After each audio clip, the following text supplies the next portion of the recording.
Hello friends, ഞാൻ ഇന്നിവിടെ പറയാൻ പോകുന്നത് പൂർവ്വ വിദ്യാർത്ഥി സംഗമം എന്ന വിഷയമാണ്. നിങ്ങൾ ശ്രദ്ധിച്ചിട്ടുണ്ടോ ഫ്രണ്ട്സ്?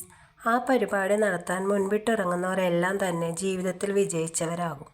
എന്നാൽ എന്നെപ്പോലെ ജീവിതത്തിൽ തോറ്റുപോയവർക്ക് അതിലൊന്നും പങ്കെടുക്കാൻ ഒരു താല്പര്യവും ഉണ്ടാവില്ല. പൂർവ്വ വിദ്യാർത്ഥി സംഗമം കൊണ്ട് എൻ്റെ ജീവിതത്തിലുണ്ടായ മാറ്റത്തെക്കുറിച്ചാണ് ഞാൻ പറയാൻ പോകുന്നത്. പണ്ടൊന്നും ഇങ്ങനെ ഒരു പരിപാടി ആരും നടത്തിയിരുന്നില്ല. എന്നാൽ ഇപ്പോൾ എല്ലാവരും ഇത് ആഘോഷമാക്കി നടത്തുന്നു. നിങ്ങൾ ശ്രദ്ധിച്ചിട്ടുണ്ടോ ഫ്രണ്ട്സ്?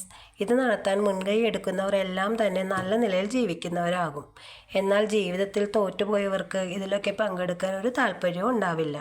ഞാനും അങ്ങനെ തന്നെയായിരുന്നു.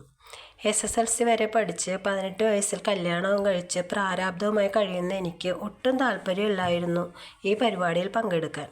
കാരണം അവിടെ ചെല്ലുമ്പോൾ എൻ്റെ ഫ്രണ്ട്സൊക്കെ നല്ല ജോലിക്കാരും അവരുടെ ഭർത്താക്കന്മാരും ഭാര്യമാരും ഒക്കെ നല്ല പൊസിഷനിൽ ഉള്ളവരും ഒക്കെ ആയിരിക്കും.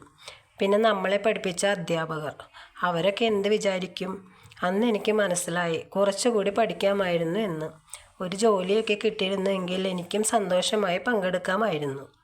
എന്തായാലും അതിനുശേഷം ഞാൻ പഞ്ചായത്തിൻ്റെ +2 തുല്യത എഴുതിയെടുത്തു. PSCയുടെ ഒരു ലിസ്റ്റിലും കയറി. എൻ്റെ നിർഭാഗ്യവശാൽ ആ ജോലി കിട്ടിയില്ല. അപ്പോഴേക്കും എൻ്റെ പ്രായപരിധിയും കഴിഞ്ഞു. അപ്പോൾ ഞാൻ പറഞ്ഞു വന്നത് പൂർവ്വ വിദ്യാർത്ഥി സംഗമത്തെക്കുറിച്ച് ആണ്. എൻ്റെ ഫ്രണ്ട്സ് വീട്ടിൽ വന്ന് എന്നെ ക്ഷണിച്ചു.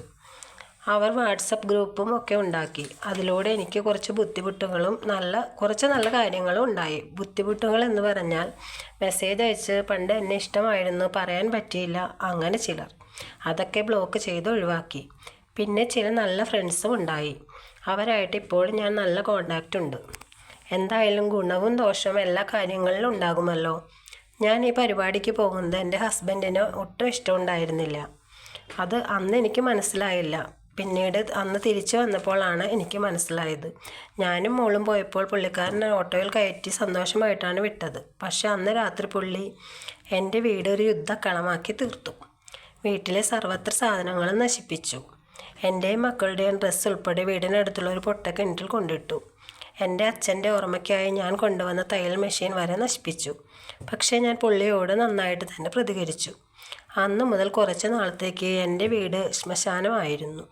അതിനെല്ലാം എരിവ് കൂട്ടിക്കൊടുക്കാൻ എൻ്റെ അമ്മായിയമ്മയും.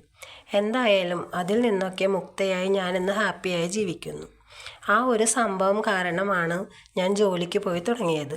കാരണം വീട്ടിൽ നല്ല രീതിയിൽ സ്റ്റിച്ചിങ് ചെയ്തിരുന്ന എനിക്ക് തയ്യൽ മെഷീൻ ഇല്ലല്ലോ. അപ്പോൾ എൻ്റെ വരുമാനം നിലച്ചു.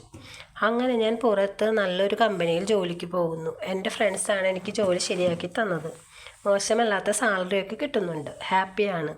അതാണ് പറയുന്നത്, സംഭവിച്ചതെല്ലാം നല്ലതിനാണെന്ന് നമുക്ക് പിന്നിലേക്ക് തിരിഞ്ഞു നോക്കുമ്പോൾ മനസ്സിലാകുമെന്ന്. എൻ്റെ ഭർത്താവിനോട് ഞാൻ ക്ഷമിക്കാൻ പാടില്ലാത്തതാണ്. കാരണം എൻ്റെ അച്ഛൻ മരിച്ചുപോയി. അച്ഛൻ്റെ ഓർമ്മയ്ക്കായിട്ട് ഞാൻ കൊണ്ടുവന്ന തയ്യൽ മെഷീൻ, അതാണ് പുള്ളി നശിപ്പിച്ചത്. പക്ഷേ എൻ്റെ മക്കളെ ഓർത്ത് ഞാൻ ക്ഷമിച്ചു. കല്യാണം കഴിഞ്ഞ കാലം മുതൽ ഇങ്ങനെയാണ്, മക്കളെ ഓർത്ത് എല്ലാം ക്ഷമിക്കുന്നു. പുള്ളിക്ക് മനസ്സിലായി എൻ്റെ അടുത്ത് പുള്ളിയുടെ അടവുകളൊന്നും ഇനി നടക്കില്ല എന്ന്. ഇപ്പോൾ പുള്ളി നന്നായിട്ട് ഒതുങ്ങി. ജോലിക്ക് പോയതിന് ശേഷമാണ് എനിക്ക് കുറച്ച് പക്വതയും തൻ്റെ ഇടവും ഒക്കെ ഉണ്ടായത്. പുള്ളിയുടെ പല രീതികളും എനിക്ക് ഉൾക്കൊള്ളാൻ പറ്റില്ലായിരുന്നു.